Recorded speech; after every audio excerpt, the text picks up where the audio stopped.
नित्यं शक्ति त्रयात्मकं महासत्ताय धीमहि तन्नो रुद्रः प्रचोदयात्। ओम नमः शिवाय। आज हमारे बीच आशीष सहगल जी हैं जो अध्यात्म और भौतिकतावाद को दोनों को देखना एक दृष्टि से देखना चाहते हैं, और यह इनके मन में प्रश्न यह आया है कि हम भौतिकतावादी इस आज के परिवेश में अध्यात्म को किस प्रकार उपयोग करते हुए, और अध्यात्म भारत जो है, भारत की जो परंपरा है, संस्कृति है, सभ्यता है, वह अध्यात्म मूलक है। और आज यही भारत इतने भौतिकवादी हो चुका है, इतना हो चुका है कि इसके अस्तित्व पर प्रश्न उठा है। इसलिए एक नागरिक होने के, एक जागरूक नागरिक के दृष्टि से आशीष जी का कहना है कि आप कैसे देखते हैं, आप इस एशियंट लिटरेचर को किस प्रकार से आज इसका कैसे योगदान हो सकता है आज के समस्याओं के निदान में। और हम देखते हैं, आशीष जी का कहना है कि टीवी हो, समाचार पत्र हो या जो भी हो, वहां पे हम ये तो देखते, किसी को कहते देखते हैं कि वेद में ये है, कोई भी कुछ बोलता है तो वेद में ये है। लेकिन समस्या यह है कि आखिर वेद है क्या, वेद में है क्या?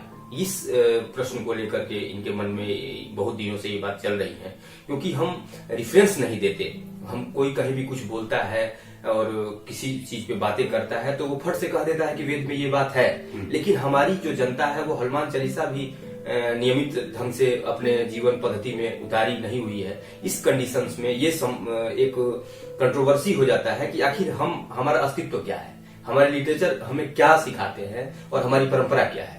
और जो परंपरा से अनभिज्ञ व्यक्ति हैं वो मतलब प्रश्न उठाने लगते हैं वेद पर भी कि भाई बात क्या है। तो आज बहुत अच्छा विषय लेकर के आशीष जी हमारे पास आए हुए हैं, और आज का इनका कहना था कि वैदिक परिचर्चा के संदर्भ में विश्व को देखा जाए और विश्व के समस्याओं का निदान वैदिक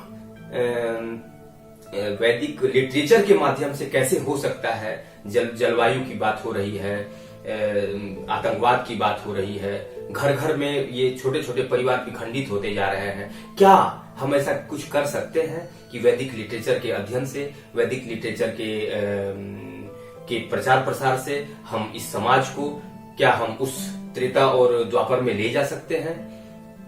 क्या वो हमारे लिए आज ये उपयोगी है? इसी सब बातों को लेकर आशीष जी यहाँ उपलब्ध हैं, और आशीष जी के सारे प्रश्नों का मैं जवाब देने का कोशिश करूंगा। और ये जनहित की बात है। आशीष जी के जो प्रश्न हैं ये सारे सारगर्भित प्रश्न हैं, सारे लौकिक प्रश्न हैं और सारे अस्तित्वान प्रश्न हैं, और इनके ये व्यक्तिगत प्रश्न नहीं है। ये समाज में हो रहे रूढ़िवादिता, प्रपंच, कैसे इस प्रपंच को समाप्त किया जाए और कैसे एक अच्छा जीवन जिया जाए, कैसे हम उस विवेकानंद के परंपरा को, उस रामकृष्ण परमहंस के परंपरा को, शंकराचार्य जी के परंपरा को कैसे जीवित रखते हुए हम एक अच्छा भारतीय बन सकें, इस पर विचार करने के लिए हम लोग उपलब्ध हैं। और आज का जो टॉपिक है वो है वैदिक परिचर्चा। तो सर्वप्रथम हम यह आशीष जी आपको बताना चाहेंगे कि ऋग्वेद जो हमारा प्रामाणिक ग्रंथ है वह मतलब यही है, मूल प्रामाणिक ग्रंथ वेद हमारा। मतलब सबसे बड़ा बात यह है कि ये इसके बारे में लोग कहते हैं कि ये लिखा गया है, लेकिन ये लिखा गया नहीं है। ये ऋषियों के द्वारा साक्षात्कार किया गया है। इसके लिए निरुक्तकार का कहना है कि ऋषियों मंत्र दृष्टारः, मतलब ऋषि जो है वो सृष्टि नहीं करते किताबों की, लिखते नहीं है, वो साक्षात्कार करते हैं। और साक्षात्कार करने के बाद हमारी परंपरा के हिसाब से, भारतीय परंपरा के हिसाब से, ऐसे तो इसके अंग्रेजों ने इसके टाइम भी किए, लेकिन टाइम और टेंस में इसको बांधना ठीक नहीं है। ये एक परंपरा है जो चलती आ रही है। ऋग्वेद में ही, ऋग्वेद के प्रथम मंत्र में ही ये एक प्रमाण मिलता है कि ऋग्वेद का ऋषि कह रहा है कि हमें अग्नि तत्व का ज्ञान हमारे पूर्वजों को था। मतलब अगर ऋग्वेद जिस समय लिपिबद्ध हुआ या इस फॉर्म में आया, उसके पहले ही वो स्वीकार कर रहे हैं कि मेरे पूर्वज भी जानते थे। मतलब इसका कोई निश्चित नहीं है, ये श्रुते इति श्रुति है। मतलब जो सुनी हमारे यहाँ ओरल ट्रेडिशन था और उसी में ये चल रहा था। ये रिटेन पुस्तक नहीं है, ये मंत्रों का साक्षात्कार है, और यह विश्व दृष्टि से प्रामाणिक है। इससे प्राचीनतम ग्रंथ कोई है ही नहीं। और आपका जो प्रश्न था कि मेरा सबसे पहला प्रश्न तो यही है कि जैसे वेद जी, जब भी हम बात करते हैं वेद की जी, तो वो साहित्य के अंदर मेरे ख्याल से सबसे ऊंची चीज है और सबसे पहली चीज है। तो इसे क्या मैं किसी धर्म के साथ किसी धर्म के साथ इसे जोड़ूंगा, ये मान के चलूंगा कि ये स्नातकी है या आर्यंस हैं या ये बौद्ध धर्म से रिलेटेड है, तो वेद किसी धर्म के साथ जोड़ा जाता है तो ये ठीक बात है, या वेद अलग है और धर्म किस तरह से इससे अलग है या इसके साथ है? जी, आपका प्रश्न बहुत ही महत्वपूर्ण है, क्योंकि यह जो वेद है वो व्यक्तिगत रूप से किसी धर्म से इसका संबंध नहीं है। जहां तक मानव धर्म से संबंध है, मानव हित का कल्याण जिस विषय से हो, जिस धर्म से हो, धर्म का मतलब है धारण करना। आज जो धर्म का परिभाषा हम देते हैं, बौद्ध धर्म, जैन धर्म या हिंदू धर्म, हिंदुत्व की बात आज चल रही है, या ईसाई, ये धर्म नहीं है। धारणात जो हम धारण करें और जो मेरे लिए अनुकूल हो। तो वेद हमें यही शिक्षा देता है कि हमें किसी भी स्थिति में प्राणी मात्र से प्यार करना है और प्राणी मात्र के जीवन के लिए हमें अच्छे कार्यों को करना है। तो हम उस समय, आज हमारे पास सब संसाधन है, लेकिन जिस समय संसाधन नहीं था, उस समय ऋषियों का कहना था कि ये जो संसाधन है, ये जो पंच तत्व है, पृथ्वी, जल, तेज, वायु, ये मेरे लिए कैसे उपयोगी हो, कैसे मेरे लिए अनुकूल हो, यही प्रार्थना ऋग्वेद में की गई है। ऋग्वेद में एक उच्च आदर्श की बात की गई है, माता पिता का आदर्श की बात की गई है, क्योंकि ऋग्वेद के अध्ययन से ये पता चलता है कि उस समय भी माता पिता के प्रति एक अच्छा रिस्पेक्ट हम था। क्योंकि ऋग्वेद के अग्नि सूक्त में ही कहता है कि हे अग्निदेव, आप मुझे पिता के जैसे पिता मुझे प्यार करते हैं और मेरे लिए अनुकूल होते हैं, वैसे लिए आप मेरे लिए अनुकूल हो। तो व्यक्तिगत रूप से जो ऋग्वेद है, यह प्राकृतिक तत्वों का देववाद किया गया, मतलब मानवीकृत किया गया कि अग्नि तत्व है, उसको हम एक देवता के रूप में उनको हम वो करें, और उनको एक स्वरूप दिया गया, देव स्वरूप दिया गया। तो अब अग्नि है, तो अग्नि हमारे कहने से कंट्रोल नहीं हो सकता, तो उसको हम प्रार्थना करके अपने अनुकूल बनाते हैं। आप अभी भी देखते हैं कि कहीं आग लग जाती है, तो क्या हम उसको किसी पावर से या किसी चीज से हम बहुत जल्दी, मतलब वो उसको कंट्रोल नहीं कर सकते। तो आज तो साइंस है कि उसको कंट्रोल कर लेता है। तो उस समय ऐसी परेशानियां होती थी, कहीं आग लग जाता था या परेशानी हो जाती थी। तो तत्वों का ये किया गया कि देववाद के रूप में तत्वों के प्रति हमारी कृतज्ञता हो। आज जल प्रदूषण है, वायु प्रदूषण है, जितने भी ये प्रदूषण है, ये सब समस्याएं हैं। आज देखिए, दिल्ली की ही बात आप लें तो चलना मुश्किल हो गया है, लोग कह रहे हैं कि सांस लेने में दिक्कत हो रही है। तो क्यों हुआ ये? एक जल जो है वो अपने लिए तो प्रतिकूल कुछ भी नहीं कर सकता। लाइट है, सूर्य का जो रोशनी है, वो अपने लिए प्रतिकूल नहीं कर सकता। प्रतिकूल हम इसे बनाते हैं, इसका शोषण हम ज्यादा करते हैं, दोहन करते हैं, इतना दोहन करते हैं कि अभी कहीं भी कुछ खा करके प्लास्टिक बिक दिए, तो कहीं ना कहीं प्रकृति तो प्रभावित हुई। तो ऋग्वेद में सबसे बड़ी बात है कि ऋग्वेद हमारा सबसे प्रामाणिक ग्रंथ है, और भारतीयों को समझने के लिए या विश्व को समझने के लिए ये कोई धर्म से संबंधित नहीं है। इसमें ना कोई हिंदू, इसको कोई ये नहीं कह सकता कि किसी हिंदू धर्म से ये संबंधित है, जैन धर्म से नहीं संबंधित है, ये मानव धर्म से संबंधित है। मानवीय संप्रदायों को, क्योंकि विश्व की बात करता है। ये देखिए, ये लास्ट में इसका मंत्र है, कह रहा है कि हृदय, हमारा जो टारगेट है वह हृदय समान, वह मतलब जो सब हृदय समान हो, हम सब हो। और इसका एक मंत्र भी है कि संगच्छध्वम संवदध्वम समवमानसि जानताम देवा भागम यथा पूर्वे संजनानाम उपासते। इसका मतलब है कि हम साथ रहें, साथ खाएं, साथ चलें, साथ पिएं, जैसे देवता लोग सब काम एक साथ मिलकर करते हैं। तो ये एकता की बात करता है, एक होने की बात करता है, प्रेम से रहने की बात करता है। यहाँ पर कहीं भी भेद, जातिवाद, धर्म, ऐसा कुछ नाटक नहीं है। ठीक है। अगर जिसने किसी व्यक्ति ने, अगर व्यक्ति विशेष ने अगर वेदों का ज्ञान लेना है, सबसे पहले लोग ये सोचते हैं जो आज की ट्रेडिशनल एजुकेशन है जो चल रही है वो काफी हद तक प्रैक्टिकल है भाई, ठीक है, लेकिन पर ये जो वेद हैं ये आध्यात्मिक ही हैं सिर्फ, या इनका प्रैक्टिकल लाइफ या भौतिक विश्व से भी कुछ इसका कुछ समावेश है? देखिए आशीष जी, मैं ये स्पष्ट करना चाहूंगा कि जो यह वेद है ये जीवन शास्त्र है, यह अध्यात्म की बात नहीं करता।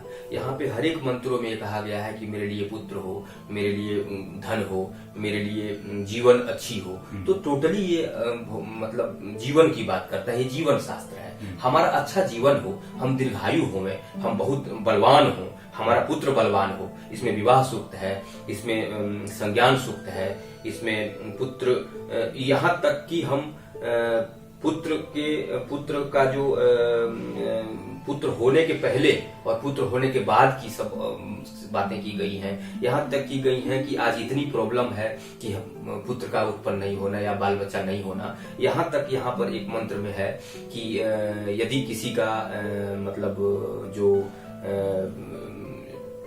यंत्र जो हमारे इंद्रियाएं हैं, यदि किसी का इंद्रिया या अंग किसी शेप में नहीं है, ठीक भी नहीं है, उसके लिए प्रार्थना किया गया है कि त्वष्टा ऋषि से कि हे त्वष्टा ऋषि, हमारे जन्मेंद्रिय को मजबूत करें और उसमें शक्ति प्रदान करें कि हम पुत्र उत्पन्न करें और वह पुत्र मतलब हमारे परंपरा को लेकर चले, हमारे पूर्वजों के को तृप्त करे। तो ये बातें हैं। तो टोटली संबंध, ये तो बात ही नहीं है अध्यात्म की, और हमारे यहाँ पलायनवादी बात नहीं है, ये कहीं न कहीं से आई हुई है। हमारे यहाँ यह बात है कि ड्यूटी करिए, आप काम करिए, आप 6 से 10 बजे तक ड्यूटी कीजिए, आप सारा काम करिए, तब आप वेद को पढ़िए। वेद कभी ये शिक्षा नहीं देती कि आप जाइए मंदिर में बैठिए। यहाँ बात है कर्म की, ये कर्म प्रधान देश है, और यहाँ पे एक भी बातें ऐसी नहीं की गई है कि आप कहीं मंदिर में चले जाइए, कपड़ा बदल लीजिए, भगवा पहन लीजिए और भाग जाइए। यहाँ पे है कि प्रजनश्च प्रजातिश्च स्वाध्याय प्रवचने च, आप प्रजा उत्पन्न करिए, प्रजा का पालन कीजिए और फिर स्वाध्याय करिए। तो स्वाध्याय करने से आपके मन पवित्र होंगे। टोटल इसका संबंध मन से है, जीवन से है। अध्यात्म क्या है? अध्यात्म कुछ भी नहीं है। अध्यात्म का जो निष्कर्ष है आशीष जी, वह यह है कि समान व्यवहार। हर एक मतलब कह सकते हैं ना कि अध्यात्म का जो निष्कर्ष है वह यही है कि समान व्यवहार हमारे और त्याग पूर्वक जीवन। तो त्याग पूर्वक हम जीवन नहीं की करें। अभी हमें खाना है 4 रोटी, यदि हम 25 रोटी खा लेंगे तो मेरे पेट में दर्द होगा कि नहीं? तो उपनिषद भी यही कह रही है कि तेन त्यक्तेन भुंजी था। आप त्याग पूर्वक जियो, आप क्या कर रहे हो अच्छा से करो, आप सार्थक जीवन जिए, सार्थक सुबह बिताएं, सार्थक दोपहर बिताएं, सार्थक शाम बिताएं। आज बेमनस्व है, भाई भाई में नहीं पड़ रहा है, बेटा पिता में नहीं पड़ रहा है। तो ये बातें यहाँ यही बीमारी जो है समाज की बीमारी का ये मतलब सबसे बड़ा साधन है। चलिए ठीक है, मेरे ख्याल से लगता है आपने काफी अच्छे ढंग से इसका उत्तर दिया है, क्योंकि कई लोगों का ये मानना है, क्योंकि हम लोग जो भी आज मॉडर्न सोसाइटीज में रह रहे हैं, हम ये चाहते हैं कि हमारे बच्चे इंजीनियर्स बने, डॉक्टर्स बने, MBA करें और कंप्यूटराइज्ड एजुकेशन लें, ये सब कुछ कंप्यूटराइज होता जा रहा है। लेकिन ये आपका अच्छा आंसर है इस पर कि हमारे को ये सारी चीजें तो करनी ही करनी, क्योंकि हमारे कर्म है, जिस हिसाब से हम चलते जा रहे हैं उसके साथ हमारे को सब अध्याय यानी वेदों का ज्ञान भी रखना चाहिए, ताकि वो हमारे आर्ट ऑफ लिविंग को एक तरह से और सुंदर निखारता है। हाँ। और सबसे बड़ी बात है कि हमें पता नहीं है, कोई ऐसा शास्त्र नहीं है जो इनमें वर्णित नहीं है। इसको हम एक्सप्लेन नहीं कर पाते, क्योंकि ये मूल संस्कृत में है और इसकी ऐसी परंपरा नहीं है, ऐसा कोई शिक्षा पद्धति नहीं है। लेकिन आप गुरुकुल पद्धति से अगर वो आज पाणिनि दिया इस गुरुकुल पद्धति को, विवेकानंद को दिया। अब बता सकते हैं कि विवेकानंद को केमिस्ट्री नहीं आती है, फिजिक्स नहीं आती है, मैथ नहीं आता है। उनके जमीन भी स्टार्ट एशियन लिटरेचर से हुई है। तो यहाँ पर फिजिक्स भी है, मैथमेटिक्स भी है, केमिस्ट्री भी है, बायोलॉजी भी है, लेकिन हम उसको समझ नहीं पाते। आज जरूरत है कि बड़े बड़े लैबों में जाकर, बड़े बड़े इंस्टीट्यूट में इनको, इस वेदों को, एक एक मंत्रों को व्याख्या की जाए और उसमें समझा जाए। इसको पता था धुआं कैसे बनता है, इसको पता था कि यज्ञ से क्या फायदा होगा, इसको पता था कि खाना कैसे हम बनाएंगे, खाना स्वच्छ कैसे होगा, खाना में विटामिन कहाँ से आएंगे। ये कह रहा है कि घी तत्व खाइए, घी खाएंगे तो हड्डी मजबूत होगा, ये उपनिषद की बात कह रहा है। आप आज जब कमजोर होते हैं तो आपको घी खाने के लिए, दूध खाने के लिए कहा जाता है कि नहीं कहा जाता है? तो हम इसको समझ नहीं पाते। ये मेरे ट्रेडिशन उसमें नहीं है, जीवन पद्धति में नहीं है। और वेदों का संबंध, वेदों का ही नहीं, पूरे वेद, पुराण, संहिता, ब्राह्मण, आरण्यक, उपनिषद सारे जीवन के लिए है हमारे यहाँ। जीवन मुक्ति की बात यहाँ नहीं सिखाई जाती, जीवन जीने की बात की जाती है। अच्छा से जिए, स्वस्थ जिए। हमारे यहाँ परंपरा है कि 5 साल तक लगातार यज्ञ चलता था, 3 साल तक चलता था। किस लिए चलता था? सुखी जीवन के लिए चलता था। यज्ञ करने का मतलब था कि हम अपने वधु बंधुओं के साथ बैठे, प्रेम विवाह से रहें। इसका लास्ट और फर्स्ट उद्देश्य यही है कि समः शत्रौ च मित्रौ च समः मानव मानयो, मतलब समान व्यवहार। आप मेरे मित्र हैं, आपके साथ भी समान व्यवहार, आप मेरे शत्रु हैं, आपके साथ भी समान व्यवहार। आप ये महसूस कीजिए आशीष जी कि आज हम लोग का वैमनस्य खत्म हो जाए और हम लोग आपस में, जैसे किसी के पास अगर सब्जी है, हमारे पास रोटी है, तो हम मिला के खा लें। किसी के पास 20 बिल्डिंग है, किसी के पास एक भी बिल्डिंग नहीं है, वो भी उसको कहीं वो सरे में कहीं जगह दे दे। मतलब अगर मिलजुल के हम करें, जैसे पहले होता था कि किसी के खेत में कुछ है तो किसी को दे दो, कोई खा लेता था, कोई पहन लेता था। अभी भी कुछ लोग हैं, किसी को कपड़ा देते हैं, किसी को मकान दे देते हैं, किसी को पानी पीने का व्यवस्था कर देते हैं। धर्मशालाएं आज देखते हैं, प्रेजेंट रूप में आप देख सकते हैं कि ये लोगों का कल्याण करता है। पहले नल लगा दिए जाते थे रोड के अगल बगल में। तो हमारा ये शिक्षा यही है, हमारी शिक्षा यही है कि हम सम्यक रूप से जिए और हमारा और प्रकृति का कोई भेद नहीं है, ये यहाँ ज्ञान दिया जाता है। अगर किसी ने वेद शुरू करने हैं, हाँ, तो वो सबसे पहले कौन से वेद, कितनी तरह के वेद हैं? देखिए, वेद हमारे यहाँ वेद तो एक ही था। वेद का मतलब है ज्ञान राशि, मतलब एजुकेशन सिस्टम का सबसे बड़ा एक मतलब क्या कर सकते हो उसको, इंसाइक्लोपीडिया। लेकिन इसको पुराणों के मुताबिक, पुराण को हम जब पढ़ेंगे तो भागवत पुराण के अध्ययन से पता चलता है कि वेद व्यास ने ये इन्हीं टाइप के प्रश्नों का, जो आपका प्रश्न है कि वेद है तो इसको हम कैसे पढ़ें, इसके उपयोगिता को कैसे सिद्ध करें, तो वेद व्यास का कहना था कि हम इसको 4 भागों में बांटते हैं प्रयोजन के दृष्टि से। एक में हम स्तुति करेंगे देवताओं का, वही प्राकृतिक देवताओं का जो मेरे लिए अनुकूल। तो वो कौन सी? ऋग्वेद। ये जो आपका है ये ऋग्वेद है, ये प्राचीनतम ग्रंथ है। और ऐसा नहीं है कि ये ऋग्वेद है और ये यजुर्वेद है तो इसके मंत्र इसमें नहीं है। तो इसका मतलब ये आपका ऋग्वेद पहला आता है? हाँ, ये ऋग्वेद है। अगर ये ऋग्वेद है, हाँ, ऋग्वेद संहिता। हाँ, ऋग्वेद संहिता। तो ऋग्वेद जो है से तो वेद व्यास का कहना ये था कि प्रयोजन के दृष्टि से हम इसको 4 भागों में बांटते हैं, ऋग्वेद, यजुर्वेद, सामवेद और अथर्ववेद। हाँ, और दूसरी है आपकी यजुर्वेद। हाँ, यजुर्वेद संहिता। इसमें अनुष्ठान पर विचार किया गया है। और तीसरी आपकी अर्थवेद। ये तीसरी है आपकी अथर्ववेद। इसका संबंध लोक से है, बिल्कुल ट्रीटमेंट से है, आध्यात्मिक मतलब लौकिक समस्याओं का निदान इसमें किया गया है। और चौथी सामवेद है। सामवेद में जो ये आप म्यूजिक आज देख रहे हैं, गीति काव्य जो देख रहे हैं, तो सामवेद में था कि हम देखिए, आप नॉर्मली जब आप परेशान रहते हैं या आप क्लेश में रहते हैं तो आप म्यूजिक के माध्यम से या गाना के माध्यम से या गीत के माध्यम से बड़ा प्रसन्न और खुश हो जाते हैं। तो एक परंपरा ये भी था कि भाई हम जो हम अपने देवताओं को आवाहित कर रहे हैं, आवाहन कर रहे हैं, बुला रहे हैं और उनके लिए हम कृतज्ञता ज्ञापित कर रहे हैं, तो उनको हम गायन के माध्यम से भी तो बुला सकते हैं, तो मेरा मन खुश रहेगा, मेरा मन ज्यादा लगेगा। तो ये सामवेद में गायन के माध्यम से, साम मतलब बिल्कुल गीत है, ये म्यूजिक है। इसमें इसके वाद्य भी हैं, 10-15 वाद्य की चर्चा हो गई है। आज हमारे यहाँ मिलता नहीं है, लेकिन महाराष्ट्र में, साउथ में, वाराणसी में इसके गाने वाले लोग हैं। तो वो गा करके, जैसे ऋग्वेद का मंत्र जैसे है कि सहस्र शीर्षा पुरुषः सहस्त्राक्ष सहस्त्रपाद स भूमिं विश्वतो वृत्वा अत्यतिष्ठत् दशांगुलम्।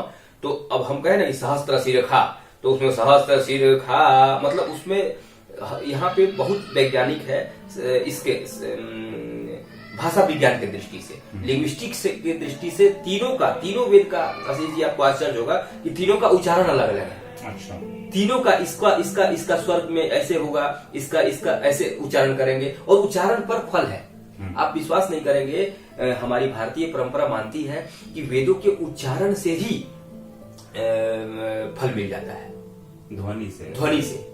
वो एटमॉस्फेयर को इतना मतलब वो कर देता है, अच्छा बना देता है, हमारे लिए उपयोगी बना देता है कि अगर हम अच्छे तरीके से मतलब सही उच्चारण यदि एक भी मंत्र का करें तो हमारे लिए बहुत कल्याणकारी है। और इतना साइंटिफिक है कि एक एक मंत्र के 10-10 तरीके हैं पाठ करने के। मतलब इसलिए आपका प्रश्न होगा कि भाई हजारों साल से ये सुरक्षित हुआ कैसे? तो मेरे ख्याल से ये इसी रीजन से है कि उसमें रिदम है, रिदम होने की वजह से वो याद रहता है।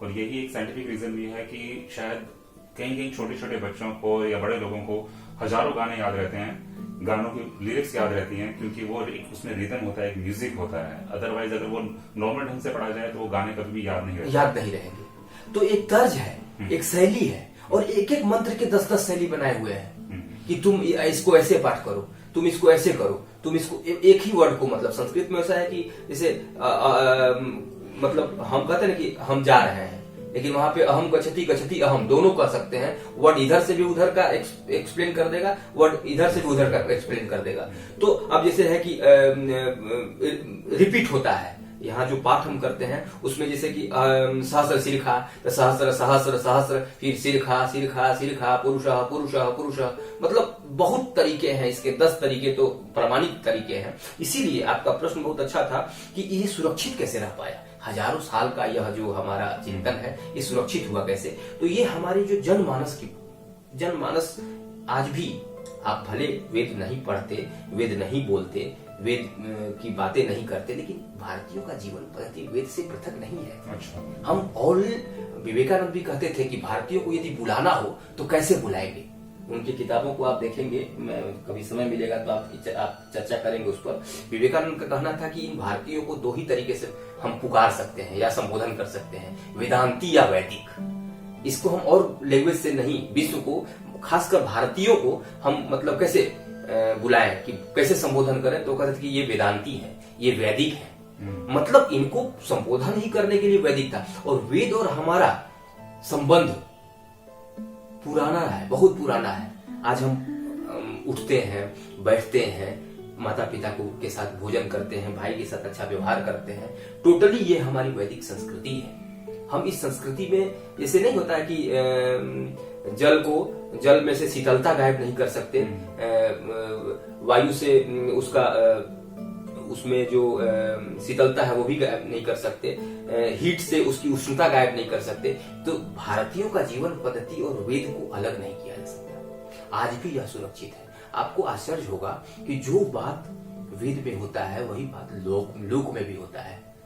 बहुत हजार साल पहले ऋग्वेद के 10वें मंडल में बात की गई है कि अल्टीमेट है क्या। प्रश्न उठाया गया कि यूनिवर्स कैसा है, या सृष्टि के पहले यूनिवर्स कैसा था, ये कैसे स्टार्ट हुआ, जिसकी एक दिन आप बात कर रहे थे, बिग बैंग थ्योरी की बात कर रहे थे। तो वहां भी कोई मतलब निश्चित, आज का वैज्ञानिक युग भी निश्चित किसी नतीजे पे नहीं पहुंच पा रहा है कि यूनिवर्स स्टार्ट कैसे हुआ। तो वहां भी ना सदीय सूक्त में है कि ना सत था ना असत था, ना उजाला था ना अंधेरा था, लेकिन एक था, और वह बिना श्वास का भी वायु ले रहा था। आनी दवातम स्वधया तदेकम, ये बात वो कह रहा है। तो सृष्टि हम राशि है, इसमें सबसे बड़ी ये चीज है कि ये कोई मतलब अपने आप को आगे नहीं रखना चाहता, सब कुछ व्यक्त करता है, फिर भी कहता है कि मैं नहीं जानता हूं। ये मेरी दृष्टि है, इस पर वो ठप्पा नहीं लगाता। आज जो हम तुरंत निष्कर्ष पे पहुंच जाते हैं, आज एक राइटर 2 दिन पढ़ता है तो कुछ निष्कर्ष दे देता है कि ये ऐसा है, लेकिन वेद में ऐसा कुछ नहीं है। वेद, हमारे वैदिक साहित्य में सब कुछ कह के भी ऋषि कहता है कि मैं नहीं जानता। आप इसको सोचिए, आप इसको देखिए, आप इसको सत्यापित कीजिए।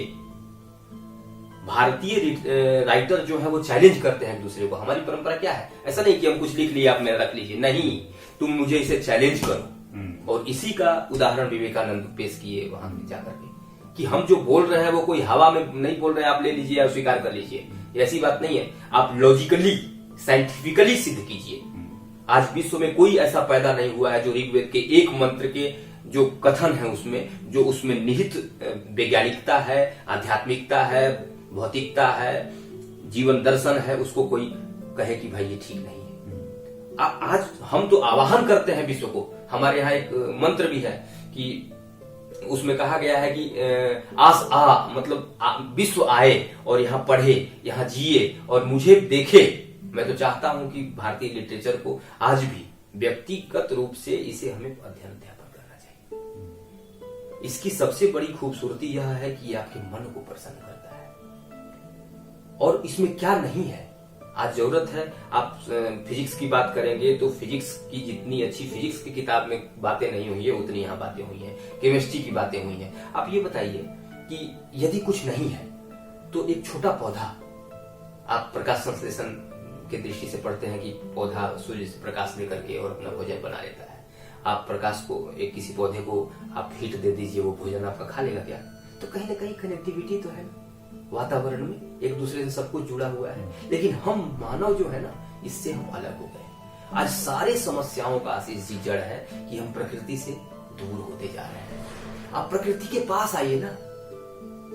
आप तो कहते हैं कि मैं कहीं कहीं हिल स्टेशनों पे जाता हूँ तो मुझे दिल्ली और महानगरों में आने का मन नहीं करता। यही कारण है कि आप प्रकृति के पास जाएंगे ना तो माँ के गोद से भी प्यारा गोद है वो। तो यह प्रकृति और मानव को जोड़ने वाला शास्त्र है। वेद को हम एक लाइन में यही समझें कि प्रकृति और मानव को जोड़ती है तो वो वेद है। हमारा संबंध क्या है? सूर्य से मेरा संबंध क्या है? बताइए, सूर्य के बिना हम रह सकते हैं क्या? अगर हम घर में 10 दिन रहते हैं तो मेरा वो विटामिन डी कम हो जाता है या 20 दिन कम हो जाता है। तो सूर्य से संबंध हमारा, हम उसके बिना रह सकते हैं, वायु के बिना रह सकते हैं, अग्नि तत्व के बिना रह सकते हैं, पृथ्वी तत्व के बिना रह सकते हैं। तो बिल्कुल तो मेटाफिजिक्स है, वेद फिजिक्स है जो एक तत्व की बात कर रहा है शुरू में। अब जैसे देखिए, आप ऋग्वेद है, ऋग्वेद में पहला जो मंत्र है वह किसी राम और कृष्ण और इस मतलब महादेव की बात नहीं कर रहा है। ओम अग्नि मीड़े पुरोहितम यज्ञम देवम ऋत्विजम होतारम रत्नघातमम अग्नि पूर्वे भी ऋषि भी इडय, और अग्नि की बात कर रहा है, अग्नि तत्व की बात कर रहा है। पहला मंत्र जो लिटरेचर देखिए, अगर बायस्ड लिटरेचर होता तो किसी कृष्ण की बात करता, किसी राम की बात करता, किसी महापुरुष की बात करता। ये तो तत्व की बात कर रहा है, ये तो तत्व मीमांसा प्रस्तुत कर रहा है, अग्नि तत्व की बात कर रहा है। ये अग्नि और अग्नि तत्व, आप अरविंद ने कहा कि एक अग्नि हमारे इसमें भी है, जठराग्नि भी एक अग्नि है। और ये आप जब आप देखते हैं कि बुखार हो जाता है तो क्या होता है? अग्नि का टेम्परेचर आपका बढ़ जाता है। टेम्परेचर की बात कर रहा है अग्नि, मतलब टेम्परेचर की बात कर रहा है। कितना टेम्परेचर आपको चाहिए, कितना नहीं चाहिए। अधिक होता है तो आप बीमार पड़ जाते हैं और कम होता है तो मतलब बैलेंसिंग। तो तत्व कैसे बैलेंसिंग हुआ हमारे बॉडी में, ये केमिस्ट्री जानती थी ना, जानते हैं लोग ना, ये ऋषि हमारे ऐसे तो नहीं बात किए। तो ये बात की है कि हमारे जीवन के लिए कितना अग्नि तत्व चाहिए, अग्नि तत्व मेरे लिए कैसे उपयोगी हो। उस समय देखिए गैस का सिलेंडर तो नहीं था ना। अब कोई खाना बना रहा है जंगल में और हवा जोर से आ गई होगी, मतलब मुझे ऐसा लगता है, तो कहा गया कि हे वायुदेव आप मेरे लिए अनुकूल हो जाइए। कहीं बहुत जोर आग लग गया, उस समय तो कोई वो नहीं था फायर ब्रिगेड की जाके बुता देता। तो हमें लगता है कि ऋषियों को लगा कि कभी वो डर जाते थे मतलब प्राकृतिक आपदाओं से। आज भी प्राकृतिक आपदा, सुनामी का कोई है, सुनामी का कोई निदान है इस देश में या विश्व में? अभी देखिए बुलबुल हवा आई है, कोई रोक ले उसको? तो वो हमारे ऋषि तो हमसे ज्यादा समझदार थे। वो कहे कि इसको ऐसे करते ना, प्रार्थना कर लेते हैं, हो सकता। और वो इसलिए प्रार्थना करते थे कि उनको लगता था कि प्रकृति जीवंत है, प्रकृति कोई जड़ नहीं है, चेतन है। पत्ता का हिलना, बागों में आप जाइए सुबह सुबह तो वो खिले खिले फूलों से क्या वो अपना बच्चा जैसा वो नहीं लगता? तो हमारे ऋषि तो उसमें जीवन को देखते थे और उस जीवन को अपने जीवन में देखते थे, वो संबंध देखते थे। आप उस दिन बात किए थे जगदीश चंद्र बसु जी का, तो उन्होंने तो साइंटिफिकली ये सिद्ध किया था कि जो ये प्लांट है ये जीवन है इसमें और इससे हमारा संबंध है। तो ये हमारे जो खासकर वेद जो है वो जीवन की बात करता है और जीवन को सुखमय बनाने की बात करता है। कहता है कि हमें पुत्र दीजिए, हमें धन दीजिए, हमें सुरक्षित कीजिए, हमें बुद्धि दीजिए, हमें विद्या दीजिए। अब ये आप वेदों के बाद उपनिषदों की रचना हुई, रचना नहीं हुई मतलब ऋषियों ने कहा कि भाई इसके वेद तो बड़े कठिन हैं तो इसको शॉर्ट थोड़ा किया जाए और इसके वैज्ञानिकता को और थोड़ा सा एक्सप्लेन करके रखा जाए समाज में। तब हुआ तो उसमें भी देखिए बात कह रहा है कि हमें क्या करना चाहिए, तो कह रहा है कि हमें अच्छा से बात करना चाहिए, किसी से बैर नहीं करना चाहिए। तो टोटली आप वेद पढ़ें, गीता पढ़ें, हनुमान चालीसा तक भी पढ़ेंगे तो आपको यही शिक्षा दी जाती है कि आप समान व्यवहार करें। आज समान व्यवहार करते आशीष जी हम लोग, तो ऐसा कुछ होता क्या? आज विश्व में कैसा वैमनस्य है, कोई झूठ सच बोलना चाहता ही नहीं है। तो देखिए हम मतलब आप जो प्रश्न लेके आए थे कि वैदिक साहित्य और वैश्विक समस्याएं कहाँ से जन्म लेती हैं? वैश्विक समस्याएं हमारे अपने आप से जन्म लेती हैं। मैं तो कहा था कि बादल कभी हमारा बुरा करता है, हवा मेरा कभी बुरा करता है, अग्नि मुझे कभी बुरा करती है, अग्नि को हम बुरा बनाते हैं। प्रकृति का दोहन हम करेंगे। एक अब जंगल था, आज हम बिल्डिंग बनाते जा रहे हैं, काटते जा रहे हैं जंगलों को, पक्षी मर रहे हैं, अभी 1000 पक्षी कहीं मर गई हैं, टीवी में मैंने देखा। तो कहने का मतलब है कि प्रकृति तो हमें नहीं गायब कर रही, हम प्रकृति को गायब कर रहे हैं। तो प्रकृति के आज जरूरत है कि हम अपने जीना है तो प्रकृति के साथ जीना होगा। और जैसे हम अपने बच्चों को पालते हैं ना, उसके बारे में सोचते हैं, हमको प्रकृति के बारे में सोचना होगा। तो प्राकृतिक सचेतना है हमारे वेदों में। प्रकृति के साथ जो मधुर संबंध है, आप किसी कवि को देखे होंगे, वो अंधा है और गा रहा है, कैसे गा लेता है?